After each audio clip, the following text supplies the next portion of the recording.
some hitchhikers this morning.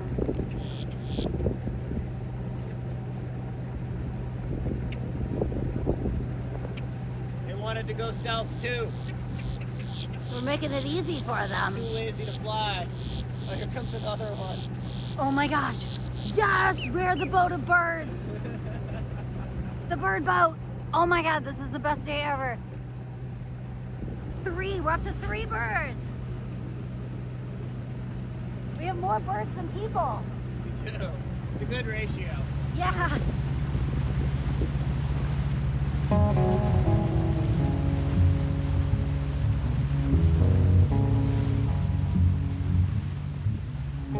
After almost 3 weeks spent in Saint Augustine, Florida, getting a fresh coat of paint on the hull and after a bit of maintenance, it was time to set out again. Due to light winds in the forecast, the best option was to go inside, down the Intracoastal Waterway.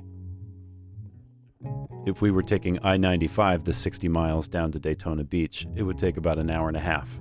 But on board Arabella, Steve and Robin will spend the next 2 days motoring that way.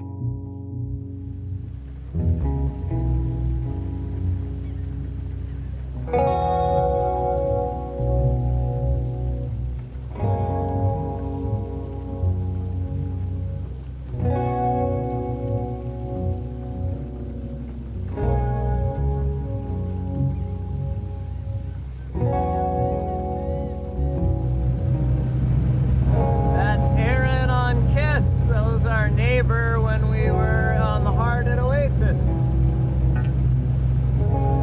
I'd recognize that boat anywhere. In a couple of miles, it was going to be pretty handy for Steve to have spotted that boat, and that he knew the phone number of its skipper. Well, the buoy says I am in the channel. And you know what else says I'm in the channel? Can you guess? Let me guess. The chart plotter. The chart plotter says we're in the channel. We are putting on a show. Uh-huh. We have a... Oh, yeah. This is quite embarrassing. Uh-huh. Akiva's loving it. He got to go to land. We have a beautiful blue heron over there. We have a savior on the way. Like James Bond style on the way. Yeah. That video he sent was hilarious with the music and everything. I think he's so pumped to come help us out. He's such a sweet guy. I'm so grateful that we passed him. I'm going to go ahead and assume this is him. Yeah, I think so.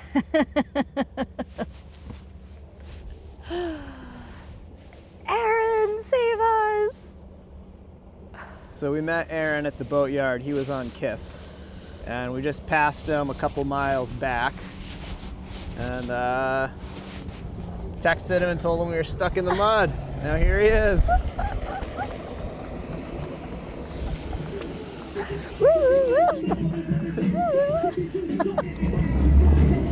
Yeah, we were cruising along and I saw some boats just around the corner and I was like, oh, I'll move over and give them a little room, and then all of a sudden, whoop, up we stopped. How fast were you going when you ran aground?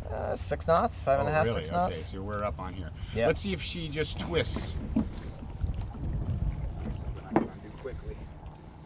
I can just float with you once we're off. All right, I fire up the motor. Channel 22 Alpha, 157.1 megahertz, out.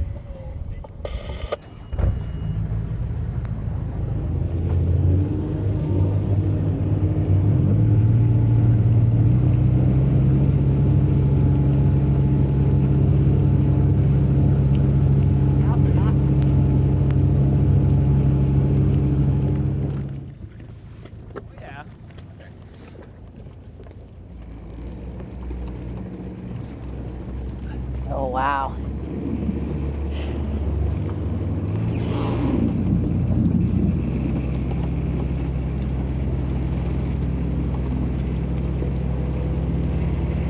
Picking up mud.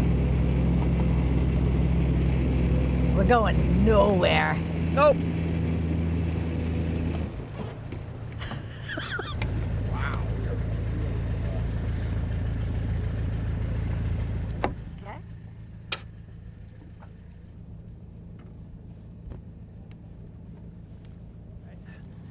Here is the line.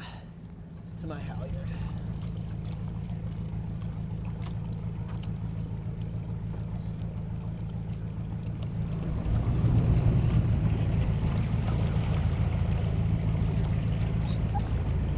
Alrighty. All right, we're from there. Up to there.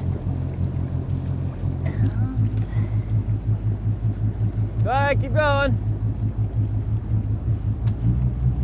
Ooh!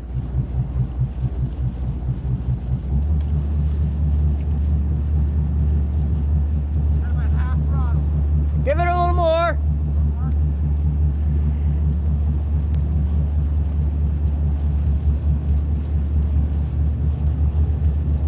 Oh, it's so close.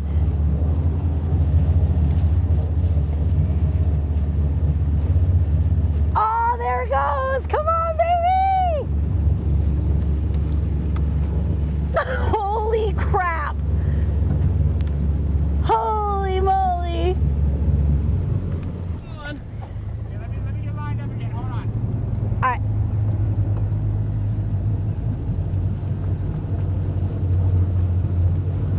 There we go, we're going.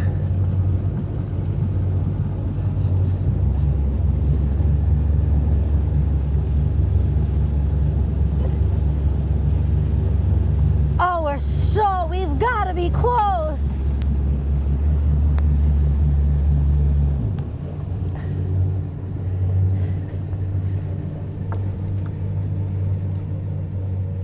Steve's lucky streak continued when about 5 minutes later he was able to flag down this towboat and rope him into helping out too.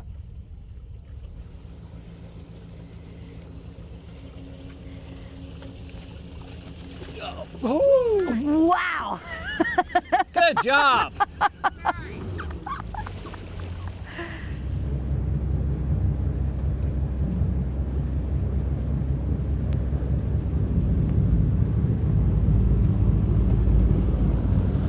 That's it. Oh. Get the line off. Yep.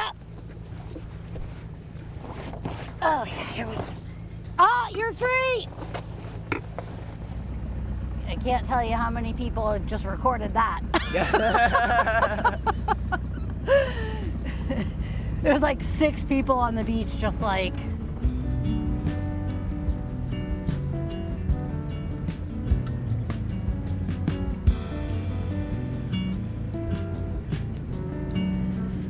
All right, I say we stay in the middle of the channel. Free! Free Arabella! Freedom! Oh, I love him.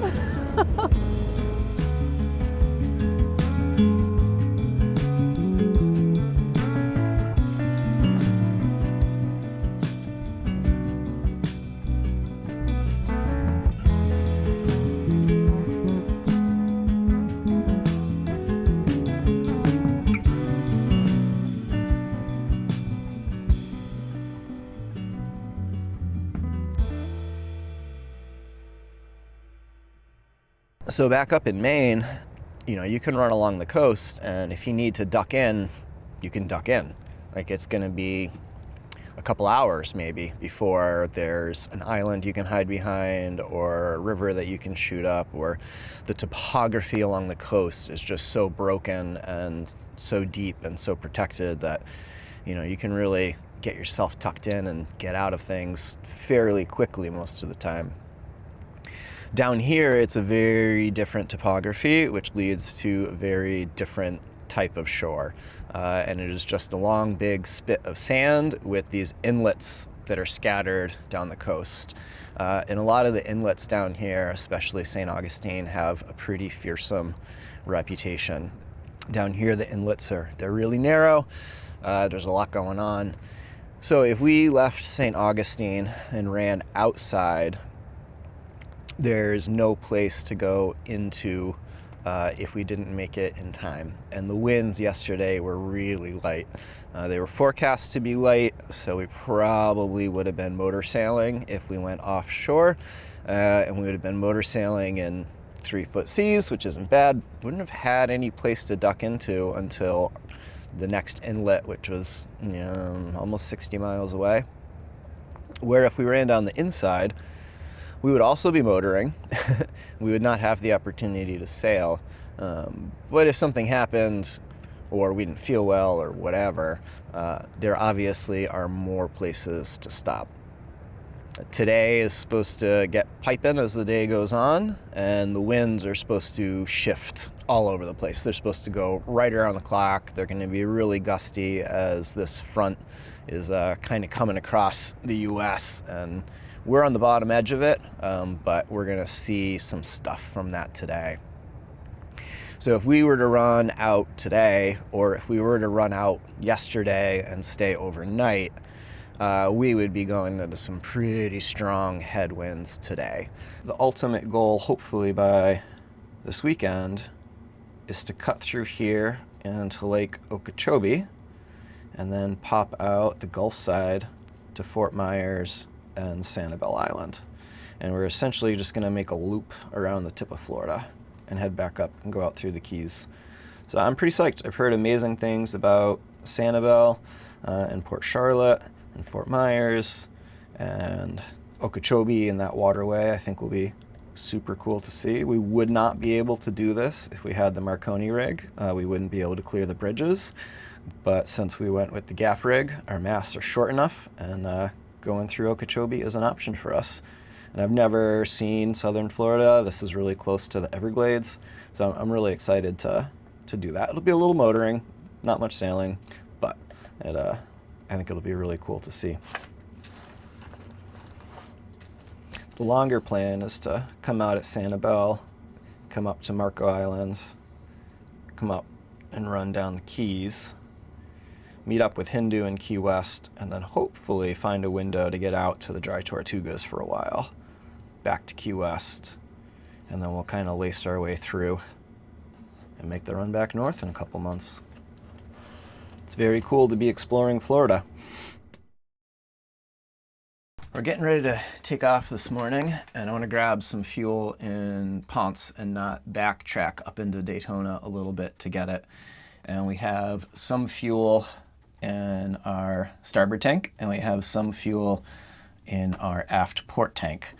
And I don't think either one of them is quite enough to get us to Ponce. So what we're going to do is use this manifold back here and our Keenan filter, and we are going to empty. Let's do, I think there's less than this one. Let's do starboard into aft port.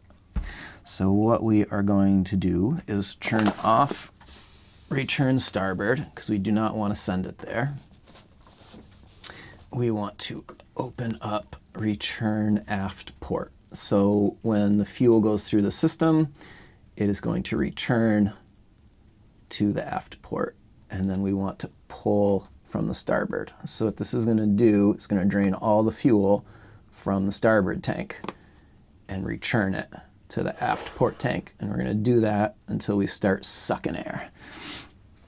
So we turn on our polish return valve, reach back in here and turn on our pump.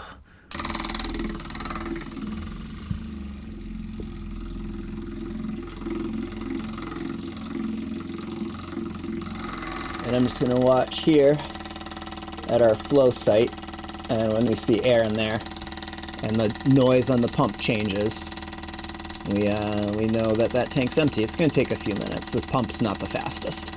It's just a little guy.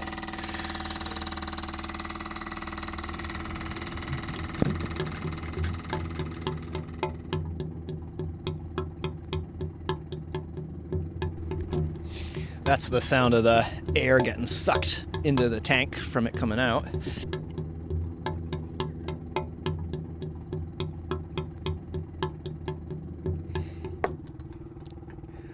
Drop that down in there. Now we're getting there. We're getting there. We're gonna have close to a full tank. Awesome. We got actually more fuel than I thought we did. I'm sure the situation's going to arise someday where we've got 5 gallons in one tank, 10 gallons in the second tank, 8 gallons in the third tank, and we need to put them all into one tank to get where we're going. And normally that would involve siphoning and jerry cans and all that stuff. But for us, throw a couple levers, throw the Keenan filter on, watch the deck fills, make sure we don't overfill anything, and we're good to go. And if I suck air out of the tank, I just circulate it through and clear the airlock. So it's really not a big deal. It makes it really, really simple. And so far, I've been really happy with the Keenan system. They did a bang up job. Good job, Andy. Thank you for it. And if you're having fuel issues or you're setting something up, I really recommend them. They've been really great, and the features are very well thought out. I'm appreciating it very much at this moment. You're not getting paid to say that. This is like all. No, this isn't a paid integration or anything. I built the boat in Granby, and Keenan is based out of Southwick, which is like 2 towns over. And Andy found me and was like, I want to put one of my filters on your boat. Can you do a little clip for me? And I was like, hell yeah, man. And we put it in, and now, almost a year and a half later, I'm finally getting Andy that clip I owe him. From the bottom to here represents 20 gallons, which is about 20 hours of motoring at a good clip. So the tank is round. We don't have much left, so I would say we probably have 17, 18 hours of motoring in this tank, and we are not gonna do that between here and Ponce. So I would say we are good to go, and we didn't even fully empty the starboard tank. Shut that pump off, close these fills, and let's get underway.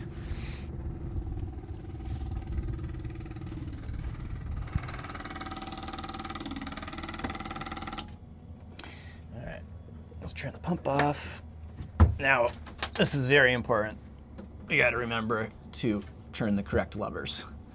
So we are no longer supplying from starboard. We are supplying from aft port. So supply aft port, and we want to be returning to the same point. Return aft port. That's great. I didn't hear it suck any air, so we should be covered. But I'm just gonna run this for a minute and just make absolute certain that there's no air in there, that we didn't suck anything up as we started to get that starboard tank low.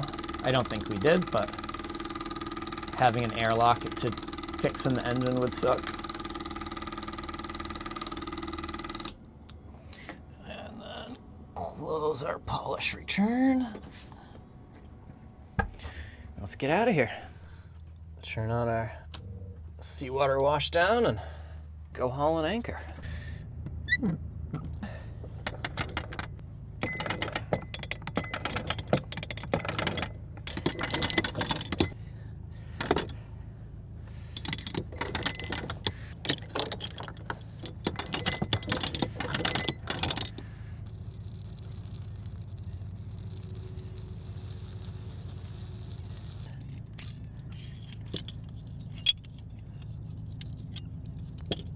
That was sitting on the bottom.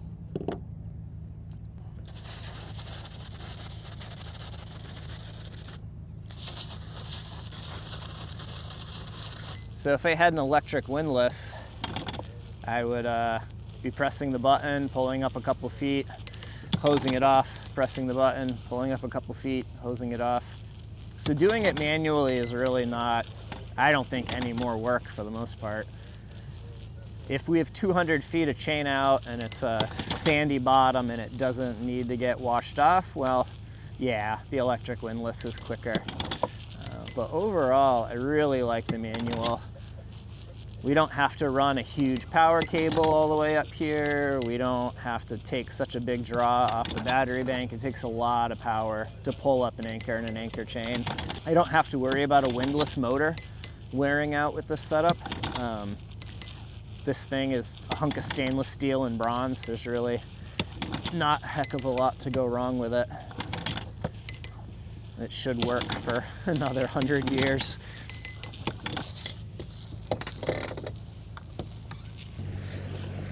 Good thing about towing it at the stem very briefly, it does a great job of washing it off.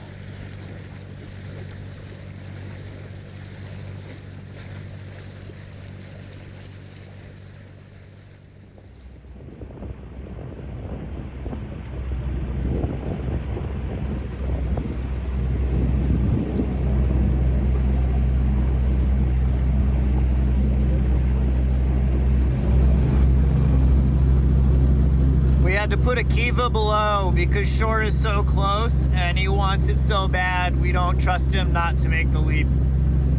I don't think he will, but I don't want to roll the dice. Yeah, he had that devilish look in his eye. Yeah, real devilish look in his eye. He was thinking about it. Oh yeah. Oh yeah, big time. Wow, this is gorgeous. All right, I'm rolling, so whatever you wanna. All right, go, honey. Go, go.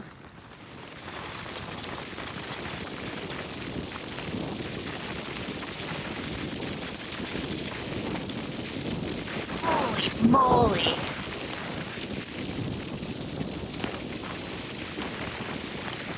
Well, that fit nicely. That bit nicely. Holy moly. Sunk its teeth right in. Ah, it's hailing.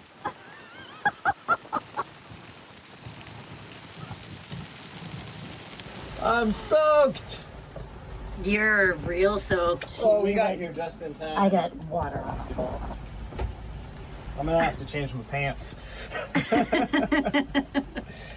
We like almost got here in time. Almost. Like almost. I mean, we did get here in time. I'm glad we're not like trying to come under the bridge and pick the anchor spot. Yeah. Like, we got under the bridge, started to sprinkle. We lined up where I wanted to drop the hook. Started to pour. Started to let the anchor out. Started to really pour. If we hadn't had to sit and wait for that bridge to open earlier today, we would have just made it. Just made it. Yeah, before the we rain. missed it by that 20 minutes. But man, I'm glad we weren't 20 minutes later. Oh, thank I mean, goodness. We'd be. It's fine. It's warm out. It's not supposed to last long. It's No. blowing like 20 tops. Yeah.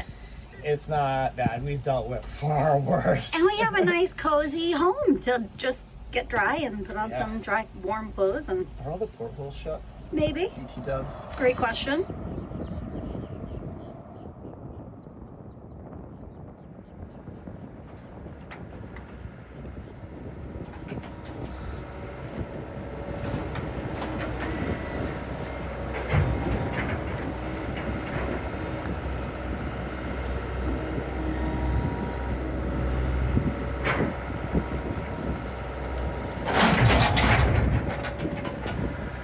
Give you an idea how tough these boats actually are.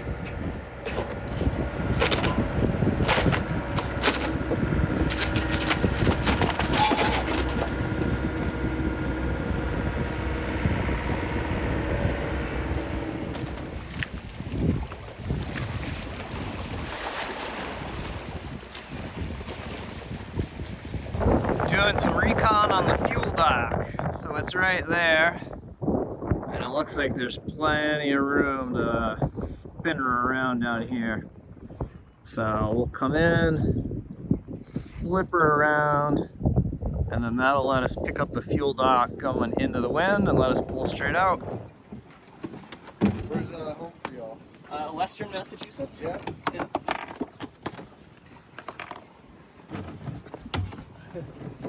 Yeah, I built the boat out there, and then we took her up to Maine and left Maine in November, and have had a very chilly trip south. Yeah. Y'all plan on continuing out south? Yeah, the hope is to try to make it to the Tortugas. Okay. Have you ever been out there? It's only going to get warmer from here. Yeah. And you're live.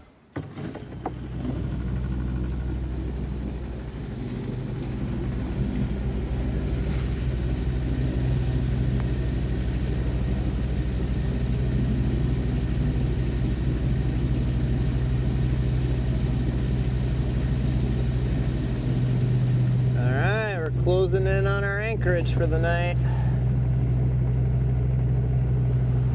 So certainly not the most protected anchorage by any means, but it's supposed to be forecast to be pretty mellow, and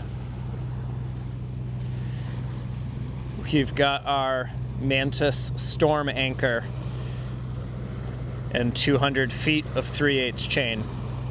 So in shallow water like this, we can almost drop ourselves a mooring. So even if the wind did pick up and we had a bit of fetch, we have the ground tackle to hold us for sure. Doing a little loop here and just double checking the depth and figuring out exactly where we want to drop the hook.